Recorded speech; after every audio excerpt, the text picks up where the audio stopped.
참미 예수님. 참미 예수님. 네, 오늘은 해외 원조 주일입니다.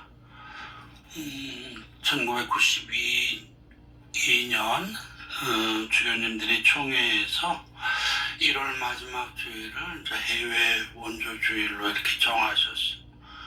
30년이 훨씬 넘었죠? 그래요. 저는 어린 시절에 밀가루 자루에 성조기와 이렇게 태극기 그리고 두 손이 이렇게 악수하는 그림을 이렇게 그 밀가루 자루에 그려져 있던 것을 기억합니다. 미국으로부터 원조받았다는 어떤 표식이었습니다. 6.25 동란 이후 어려워진 우리나라의 미국 가톨릭 교회가 밀가루 또 우유 또는 옷가지 등을 이렇게 원조 물품으로 보냈습니다. 그 때문에 우리 교회에서는 밀가루 신자라는 말이 생겼어요.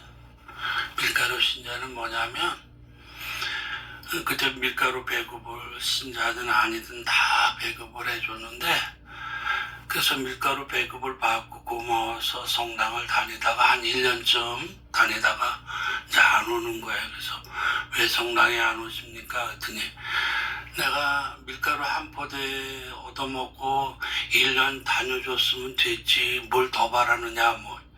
그래서 그때부터 이제 이런 사람들을 밀가루 신자라고 그랬습니다. 전쟁 후 우리는 이러한 외국의 도움으로 굶주림에서 벗어나 오늘날의 대한민국 선진국이 될 수 있었습니다.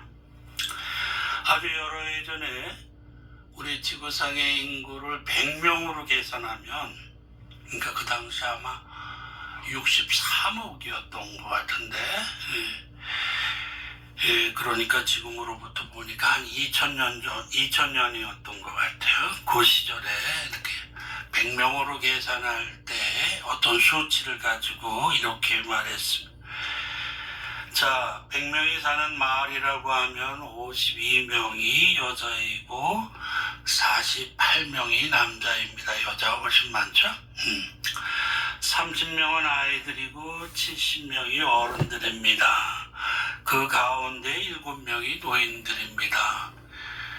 지금은 훨씬 더 될 것 같아요. 자가용을 가지고 있는 사람은 7명이고 대학 교육을 받은 사람은 1명이고 컴퓨터를 가지고 있는 사람은 2명이며 14명은 문맹입니다. 20명이 영양실조이고 1명이 굶어 죽기 직전이고 15명이 비만입니다. 오래전 이야기지만 크게 다르지 않다고 생각합니다. 오히려 우리나라는 그때보다 경제적으로 훨씬 더 풍요로워진 선진국이 되었습니다. 자가용을 가지고 있는 사람들은 세계 상위 7%에 속하는 사람들이에요. 대학을 졸업한 사람들은 세계 인구에서 상위 1%에 속하는 사람. 컴퓨터를 가진 사람들은 상위 2%에 속해 있는 것이고, 우리 국민들의 대다수 상당한 부분이 15% 비만에 속해 있는 사람들이라고 생각합니다. 그러니까 우리가 얼마만큼 잘 살게 되었는지를 쉽게 알 수 있습니다. 이제 우리 도움을 받았던 우리가 어려운 다른 나라 사람들을 도와줄 차례인 것 같습니다. 우리의 현실은 부익부 빈익빈. 돈이 많은 사람은 더 많은 돈을 벌 수 있고 돈이 없는 사람은 돈을 벌기가 너무 어려운 현실입니다. 예수님이 말씀하셨습니다. 누구든지 가진 자는 더 받고 가진 것이 없는 자는 가진 것마저 빼앗길 것이다. 예수님이 아마 부익부 빈익빈의 우리의 현실을 너무 잘 알고 계셨던 것 같습니다. 이런 불평등한 세상을 평등한 세상으로 바꾸기 위해서는 많은 도움이 필요합니다. 그런 이유로 성경은 우리에게 서로 나누라고 이렇게 말씀하십니다. 서로 도우라고 합니다. 골짜기는 메워지고 산과 언덕은 모두 낮아지며 구분되는 고자지고 거친 길은 평탄해지기를 바랐던 세례자 요한이 그렇게 외칩니다. 옷을 2벌 가진 사람은 못 가진 이에게 나눠주어라. 먹을 것을 가진 사람도 그렇게 하여라. 예수님도 똑같이 말씀하시죠? 가진 것을 다 팔아 가난한 이들에게 나누어 주어라. 그러면 내가 하늘에서 보물을 차지하게 될 것이다. 그러면서 그렇게 자신의 것을 나누어 준 사람들에게 세상 창조 때부터 준비된 하느님의 나라 영원한 생명을 약속하셨습니다. 우리가 굶주린 이들, 병든 이들, 소외된 이들을 도와주는 일은 바로 하느님 나라를 이 땅에 임하게 하는 일입니다. 우리가 주님의 기도에서 아버지의 나라가 아버지의 뜻이 하늘에서처럼 이 땅에서 이루어지기를 늘 기도하고 있습니다. 이런 희망과 기도가 이루어지기 위해서는 우리 가운데 있는 악의 세력인 질병, 굶주림, 소외가 추방되어야 됩니다. 예수님이 말씀하셨어요. 내가 하느님의 영으로 악의 세력을 쫓아낼 때 하느님 나라가 너희 가운데 있다. 그러니까 우리 가운데 악의 세력이 한 걸음 물러나면 물러나는 그만큼 하느님 나라는 한 걸음 우리에게 더 가까워지는 거다. 그러니까 우리 가운데 악의 세력이 뭐냐? 예수님은 우리 인간을 괴롭히는 질병, 소외, 배고픔 이런 것들을 악의 세력으로 규정하셨어요. 성경에서 질병을 악의 세력으로 보신 예수님의 말씀을 우리는 잘 알고 있어요. 18년 동안 그 병에 걸려있던 어느 여인을 안식일에 고쳐주시면서 그렇게 말씀하셔요.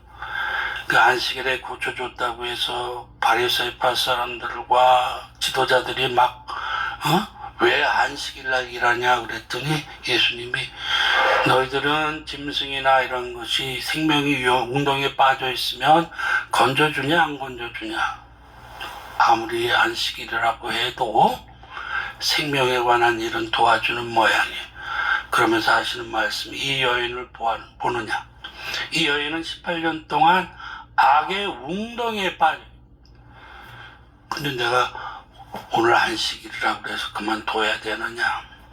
이 말씀을 보면 예수님은 바로 우리 가운데 있는 질병들, 배고픔들, 소외들을 악의 세력으로 보셨어요. 예수님이 가장 많이 하신 일이 뭐예요? 병자들을 고쳐주는 일. 배고픈 이들을 위해서 빵의 기적을 행하시고 소외된 사람들을 보듬어 안아주시고, 예수님은 말씀으로만 하나님의 나라를 이야기하시지 않고 당신이 직접 그러니까 우리 가운데 한 사람이라도 병에 걸린 사람이 치유되면 치유되는 그만큼 악의 세력은 우리에게서 물러가는 것이고 하나님 나라는 우리에게 다가오는, 우리 가운데 한 사람이라도 배고픈 사람이 줄어들면 줄어드는 그만큼 악의 세력은 사탄의 나라는 우리에게서 물러가는 것이고 하나님 나라는 우리에게 다가오는 것입니다. 물론 우리는 이 세상의 모든 가난을 다 극복하고 모든 질병을 다 치유할 수는 없습니다. 어느 기자가 마더 데레사 수녀님에게 이렇게 질문한 적이 있어요. 수녀님이 세상에 가난한 사람들을 다 어떻게 구제하겠습니까? 그러자 수녀님이 대답하셨습니다. 저는 가난한 모든 사람을 구제할 수도 없고 구제하려고 하지도 않습니다. 제가 만나는 가난한 사람, 아픈 사람, 그 한 사람 한 사람을 도울 뿐입니다. 그렇습니다. 우리 한국 카리타스 인터내셔널 역시 해외의 어려운 모든 사람을 도울 수도 없고 또 도우려고 하지도 않습니다. 우리가 할 수 있는 만큼, 형편이 되는 만큼 도울 뿐입니다. 우리 한국 천주교 주교회의가 2010년에 설립한 이 한국 카리타스 인터내셔널은 1975년에 이렇게 설립한 인성회로부터 이렇게 시작이 됐어요. 그래서 이제 올해 50주년을 맞이합니다. 50년간 꾸준히 이제 후원해주신 여러분들에게 진심으로 감사드립니다. 여러분들 덕분에 오늘에 이르게 되었습니다. 하느님께서 여러분이 왼손 모르게 베푼 오른손의 선행을 잊지 않으실 것입니다. 희년을 맞이해서 특별히 하느님의 은총으로 여러분과 여러분의 가정에 평화와 기쁨과 건강을 기도합니다. 잠시 묵상하겠습니다.